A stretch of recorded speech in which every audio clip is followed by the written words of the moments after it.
La Asamblea va a escuchar ahora una locución del excelentísimo señor Pedro Sánchez Pérez Castejón, presidente del Gobierno de España. Ruego a protocolo que acompañen a su excelencia.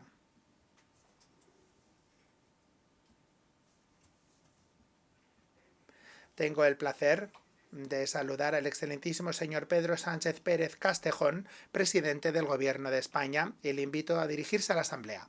Presidente, señor secretario general, señoras y señores, jefes de Estado, de Gobierno, embajadores, embajadoras, delegados, delegadas, quiero que mis primeras palabras sirvan para expresar la solidaridad del pueblo español con las víctimas del terremoto de Marruecos y las inundaciones en Libia. España está y estará al lado de dos países amigos para mitigar en lo posible las consecuencias de estas terribles tragedias.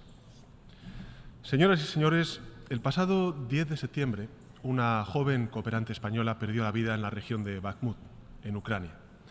El vehículo en el que viajaba fue alcanzado por fuego de artillería, causando la muerte de otro cooperante y heridas graves a dos más. Los cuatro compartían idéntico afán, un afán que ennoblece el alma de todo ser humano y que trasciende fronteras. Y no era otro que ayudar a los más necesitados. No era lo único que les unía. Por encima de todo, compartían activismo. Llevaban suministros, alimentos a los civiles, proporcionaban asistencia médica, evacuaban heridos.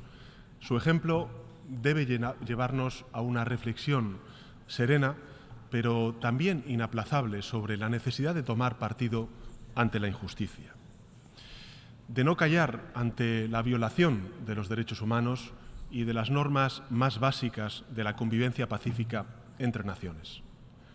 Este recinto ha sido testigo de discursos memorables de líderes como Salvador Allende, como Olof Palme o Nelson Mandela, y sin duda debemos encontrar inspiración en sus palabras. Pero la urgencia de los desafíos obliga a hacer algo más que deleitarnos en la retórica. Se ha dicho aquí desde esta tribuna, es momento de pasar a la acción porque el tiempo sencillamente se agota.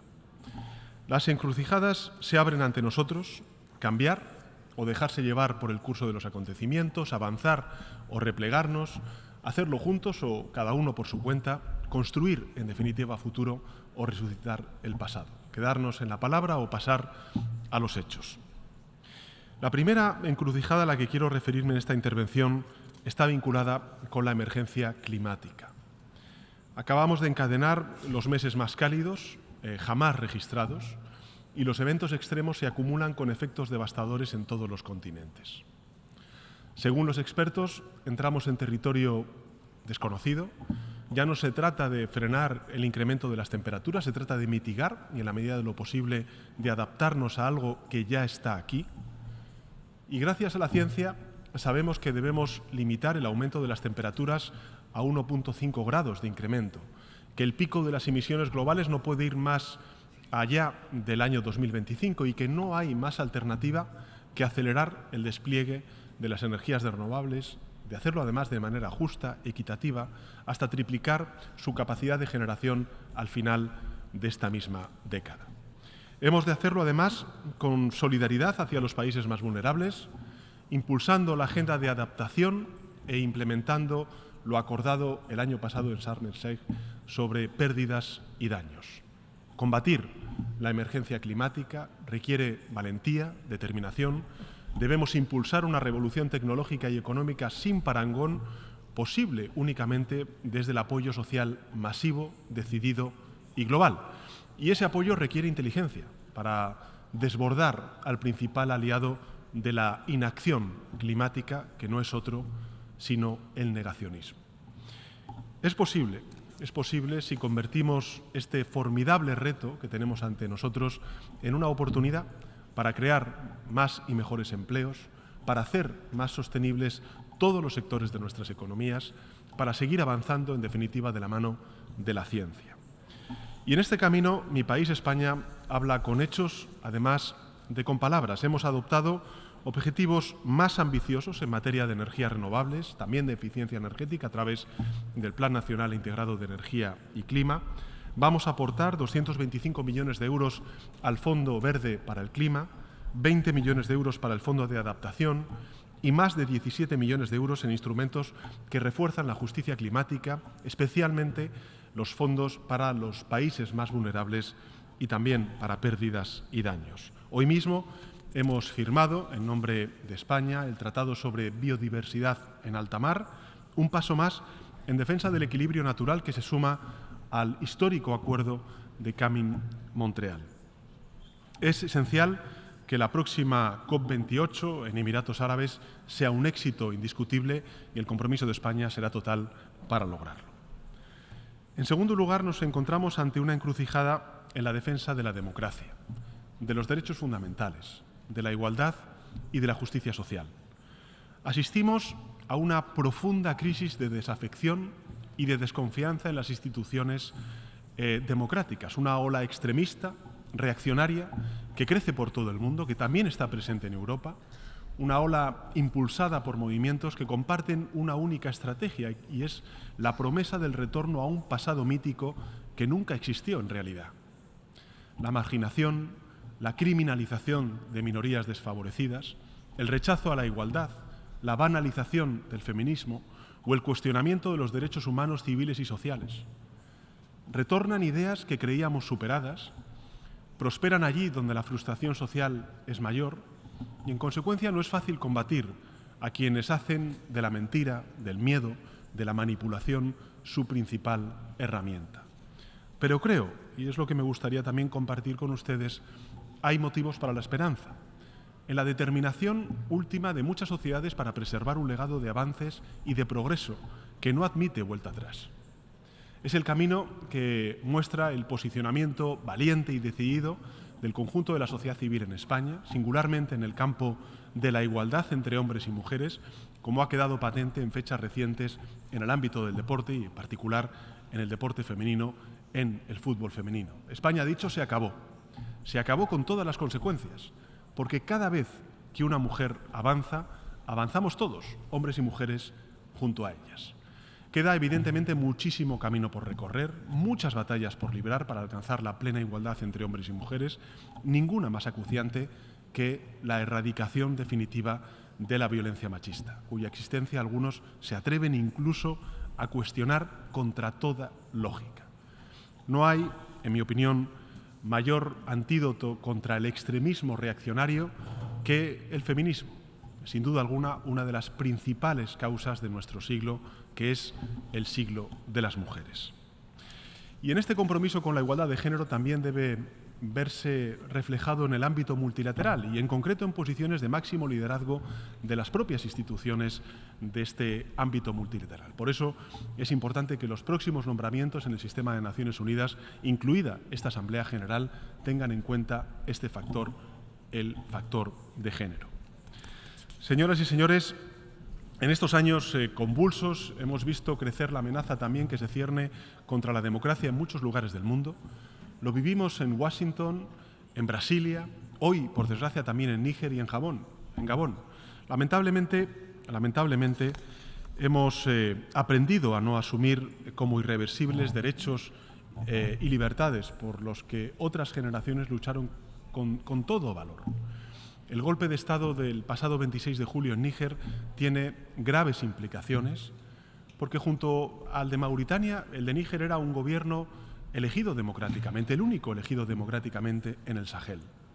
Una región que acumula años de deterioro, que corre el riesgo de convertirse en una cadena de estados fallidos que puede extender la inestabilidad a regiones vecinas ya azotadas por la amenaza terrorista. Es esencial, en consecuencia, encontrar una salida pacífica que evite el recurso a la fuerza militar y, en ese sentido, quiero reiterar nuestro apoyo a los esfuerzos de mediación de la Comunidad Económica de Estados de África Occidental.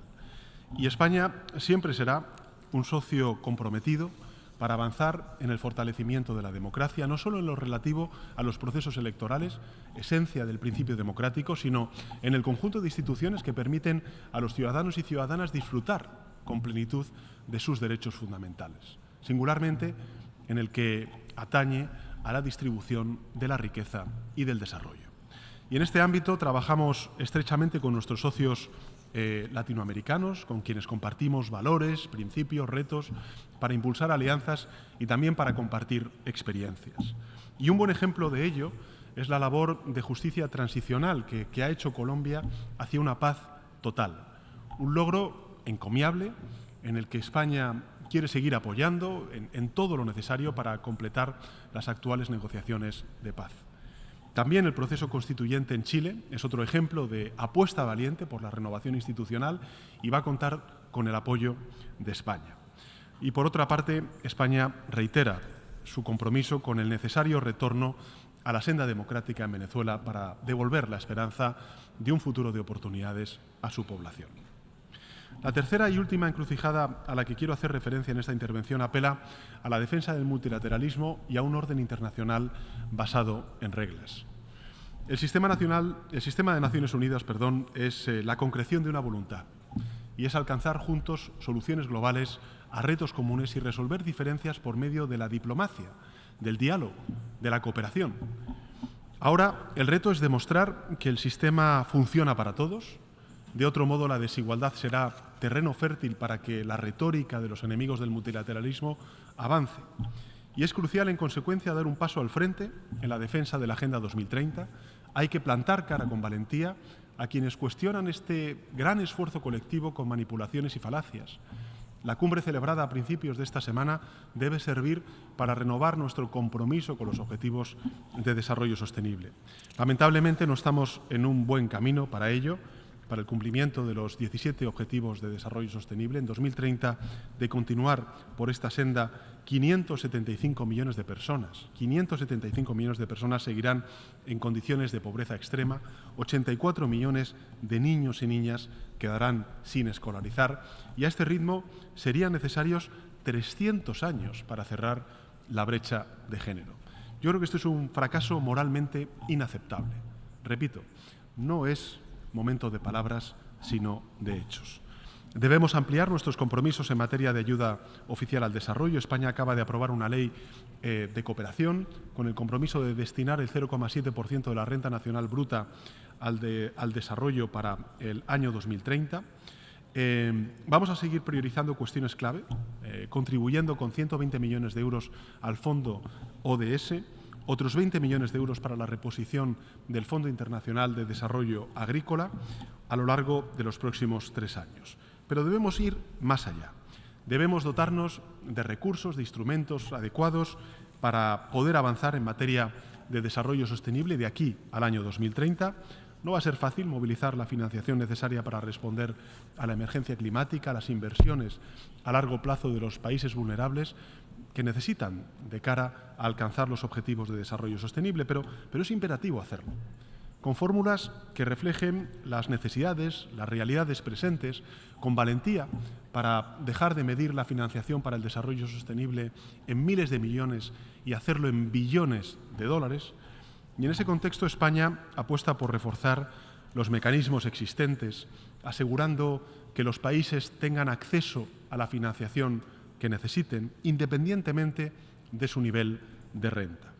Pero también apostamos por reformarlos e innovar, creando nuevos instrumentos. Necesitamos maximizar, optimizar la capacidad de financiación de los bancos multilaterales de desarrollo, explorar vías para la arquitectura o para que la arquitectura financiera internacional sea más efectiva, más inclusiva, más transparente, en definitiva, más democrática.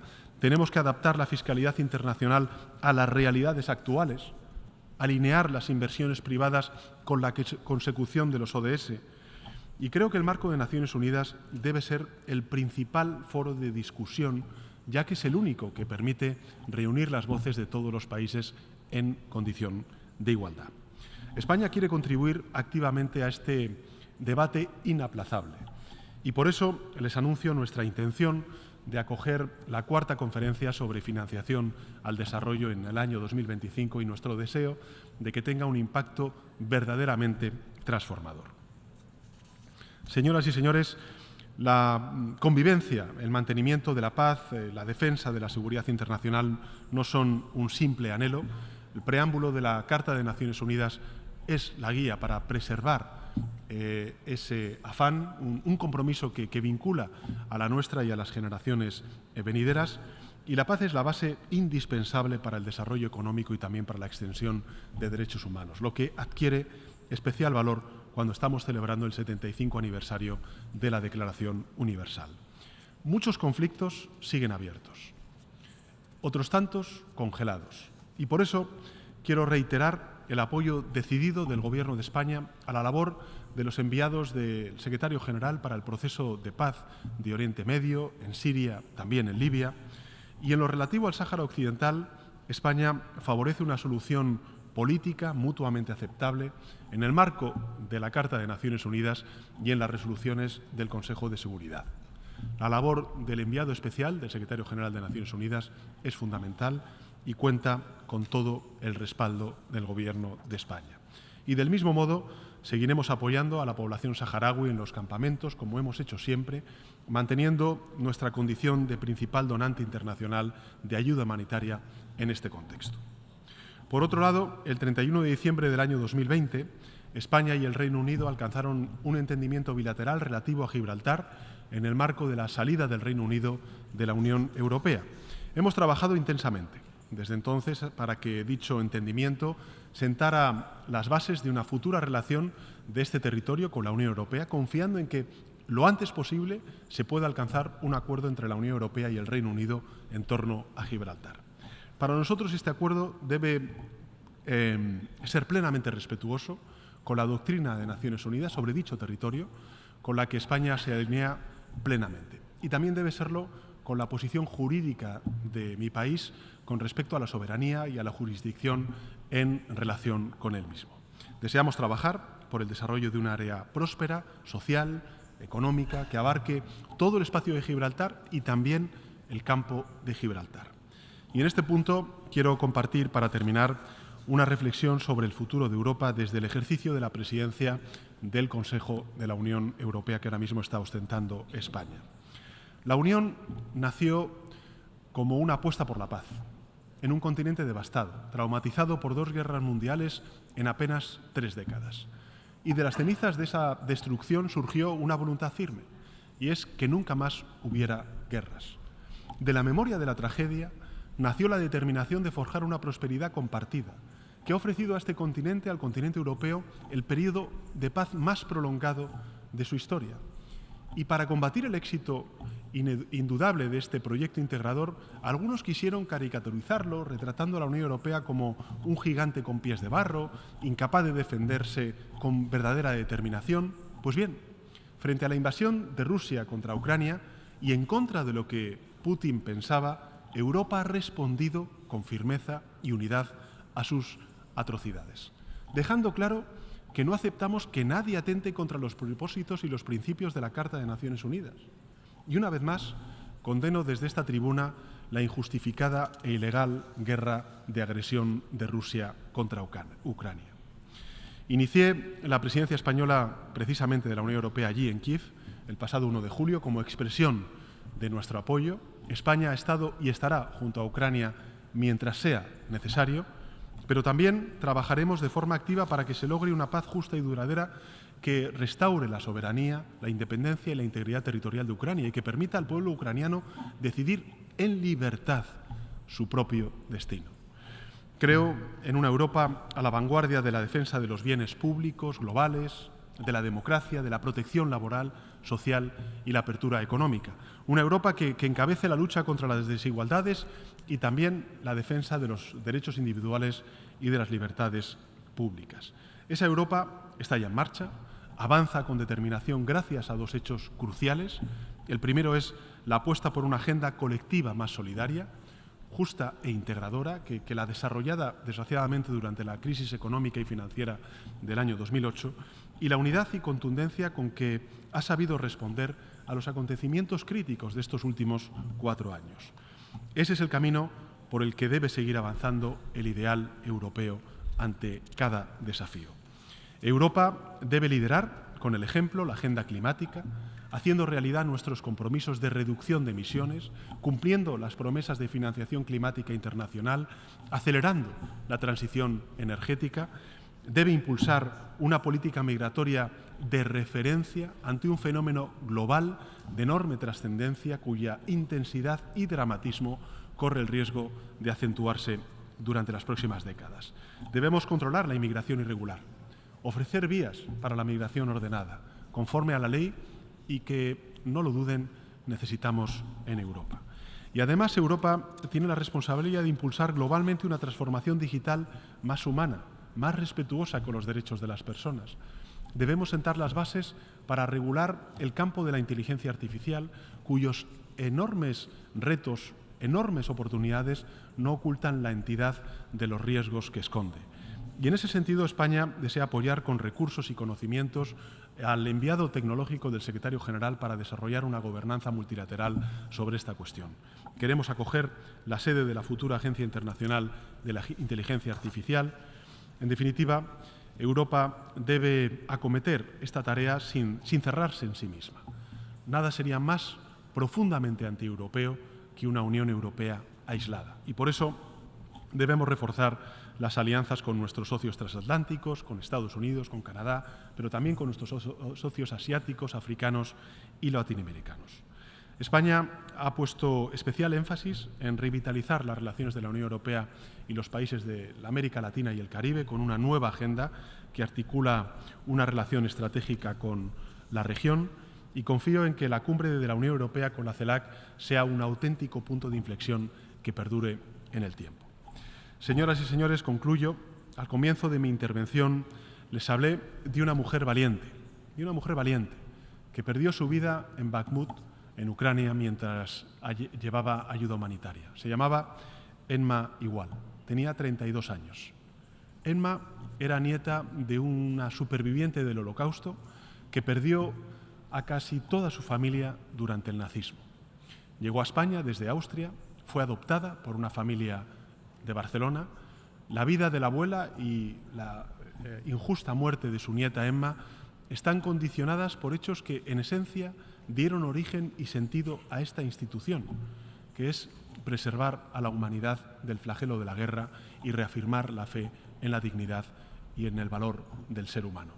Si hay un lugar en el que la historia y la vida de Enma merece ser contada, sin duda es este, ante la Asamblea General de Naciones Unidas. Apelo a su ejemplo, a su inspiración y el que día a día ofrecen también miles de cooperantes en todo el mundo para hacer lo que este tiempo decisivo requiere de nosotros ante cada una de las encrucijadas a las cuales antes he hecho referencia. Hablar con hechos y logros concretos, pasar de la palabra a la acción. Honremos así la memoria de quienes, como Enma, lo dan todo defendiendo los valores que inspiran a esta noble organización. Nada más y muchas gracias.